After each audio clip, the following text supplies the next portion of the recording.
Seasonal changes affect your lungs long before you consciously notice anything is different. And by the time you do, the discomfort already feels normal. Most people expect seasonal breathing issues to look obvious. Sneezing, coughing, clear allergy symptoms. But for many adults, especially over 30, the shift is quieter. Breathing feels heavier. The chest feels tighter. Energy drops slightly. Nothing dramatic, just off. And because it's subtle, it's easy to dismiss. You blame the weather. You assume it's temporary. You tell yourself your body will adapt like it always has. After all, nothing hurts. Nothing is alarming.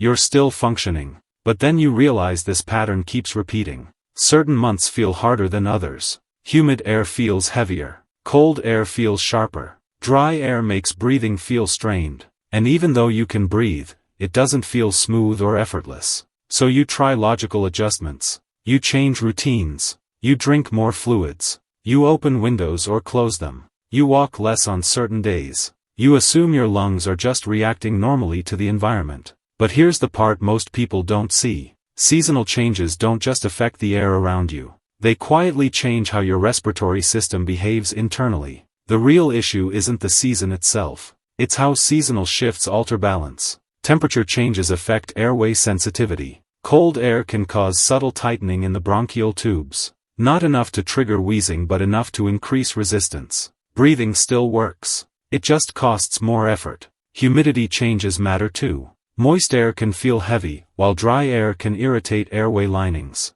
Both conditions can interfere with how comfortably air moves in and out, especially if your system is already slightly sensitive. Then there's inflammation. Seasonal shifts often increase low-grade inflammatory responses. Not acute inflammation, the kind that sends you to bed, but background irritation. This creates swelling in airway tissue that isn't obvious on tests but changes how breathing feels. Mucus behavior also changes with the seasons. Temperature and humidity affect how thick or sticky it becomes. When clearance slows down, airflow feels less fluid. Again, nothing is blocked. Nothing is wrong. But breathing doesn't feel light. Histamine response adds another layer. Even without classic allergies, seasonal particles can increase airway sensitivity. That sensitivity translates into tightness, pressure, or chest heaviness without sneezing or congestion. This is why so many people say, "I always feel worse this time of year," but can't explain exactly why. Medical tests usually don't capture this.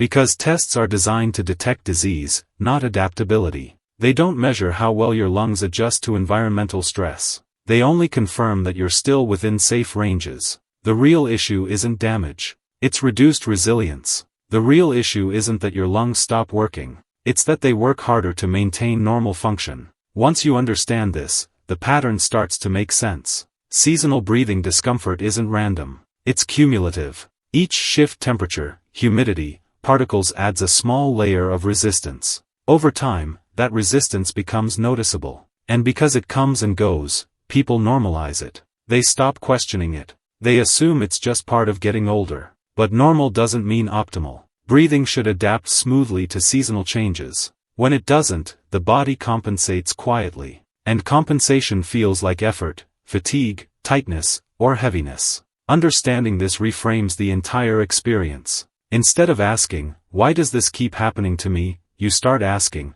"What seasonal factors are my lungs reacting to and why?" That shift removes a lot of confusion and self-blame. You're not fragile. You're not imagining it. You're noticing how environmental changes interact with internal balance. This doesn't mean chasing fixes or fearing seasons. It means recognizing patterns. It means understanding why certain months feel different and why breathing comfort isn't static. If you want a structured breakdown of how environmental changes influence respiratory balance, there's a practical framework linked in the description that explains this in more depth. And if you want more calm, grounded explanations like this focused on understanding rather than fear, you can subscribe for future breakdowns. Seasonal changes are inevitable, but constant breathing discomfort doesn't have to be mysterious.